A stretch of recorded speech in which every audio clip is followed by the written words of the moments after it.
మీరు తీసుకొచ్చిన ఈ గడియారం ప్రియుడు చనిపోయే ముందు ప్రియురాలకి ఇచ్చిన ఆఖరి బహుమతి. అదే ఈ గడియారం. ఆ ప్రియుడి ఆత్మ ఇంకా ఈ గడియారంలోనే ఉంది. సరిగ్గా మధ్యాహ్నం 3ంటికి నేను చెప్పిన ప్లేస్ కి మీ ఫ్రెండ్ తీసుకొని రండి. వెళ్ళాల్సిందే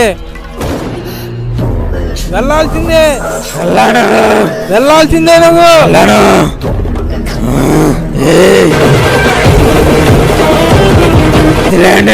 నవ్వులేండి.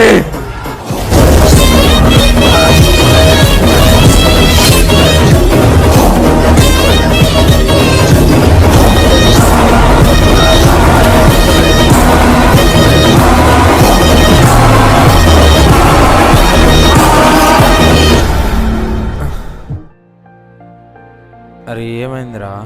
ఏం లేదురా. మీ సమస్యలన్నీ తీరిపోయినట్టే. మీ ఫ్రెండ్ని తీసుకెళ్ళండి. సరే పూజారి గారు.